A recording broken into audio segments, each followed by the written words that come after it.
I had a driver who used to call me Teacher of the Sun because, well, he used to get up with me at dawn every morning, before dawn, to photograph, and he was just accustomed to my obsession with how the light was falling. So this is what he called me. Ostazit al-Shams, which means teacher of the sun in Arabic.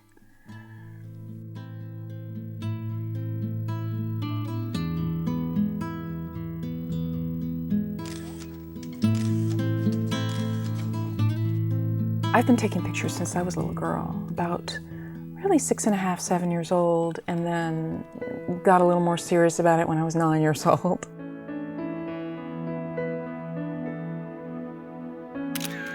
My father really taught me a lot. He was a movie director and a movie editor. He would do things like, when he was making a movie, he would let me sit on his lap while he was editing it and let me make cuts, and he'd tell me why this film was being cut in that place in order to tell the story in this way or that way. And he also used to dissect Life magazine with me. This picture's run large for this reason and this small for this reason. Here's the establishing shot. So he really influenced me very deeply, very young.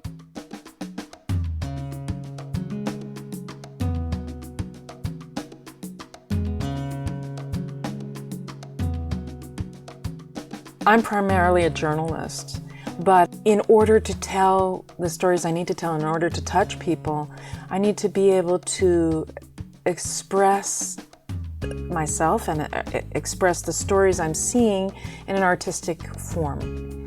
And that's nothing that's, necessarily thought out specifically in that way. It's just something that I know how to do. It's just using the camera, but it's a very fluid thing for me. It's a very natural form of expression. It's not abstract to me. People can jump right through that lens at me, and my heart goes out through that lens to them, and hopefully that ends up on film, and that becomes something that somebody at their breakfast table opens a magazine and sees that and learns something about another part of the world and other people. Something that I really try to capture is everything that's happening in life. It's not only the center of the photograph, but it's what's coming in on the side. And in some ways it's very much like music, it's like there are different layers and paths that kind of tell a story within one piece of music, and I try to embed that in a photograph in a way. It's a pure pleasure for me to make pictures. I love making photographs and getting to know people around the world. Just even shopping for your groceries is a wonderful thing, because that's your life. You're living in Moscow or you're living in Gaza, and those shopkeepers are your shopkeepers. And then those people on the front lines become your neighbors. That's a whole different way of relating to people than just dropping in on a story and seeing them for 2 weeks. Which you can also end up with profound pictures that way, obviously, because you're trained to do it and that's what you do.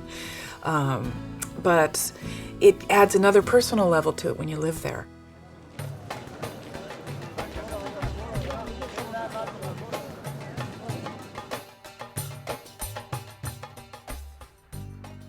If you work in conflict situations year after year after year, obviously you have to have the constitution for it. And it has to feel somewhat comfortable to you to be in those situations. That doesn't mean that I didn't get scared. Of course I did. I mean, there were times when I got scared when I shouldn't have been, and sometimes I wasn't afraid when I should have been, and other times, I just didn't feel afraid. Most of the time I didn't. And usually you're so busy trying to make a really good picture out of chaos and watching your back, watching your partner's back, that it does become instinctive. I don't think about failure. I don't imagine failure. That never comes into the picture for me. I take an assignment or give myself an assignment and I do it. And If I encounter resistance, I'm just very persistent.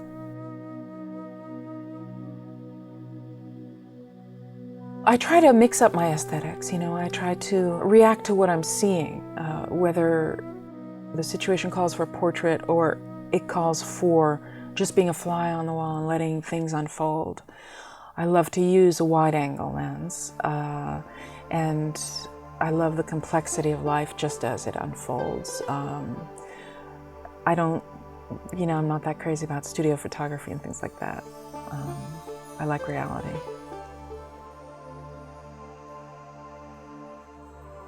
It's one of the great joys of photography is floating. So this day is just to street shoot, and whatever comes toward me and I come toward it, and what happens in that moment ends up being the picture.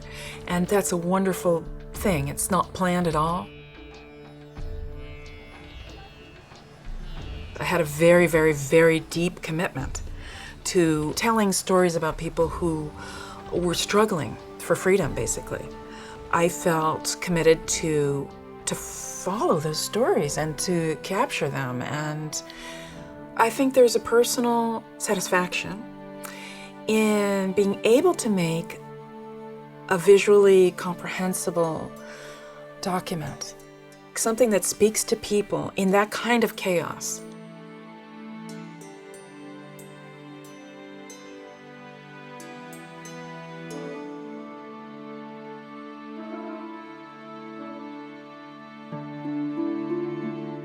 There's another memoir in me, I think, because there are all those places that aren't in the Muslim world. The Muslim world, that's a path within my work.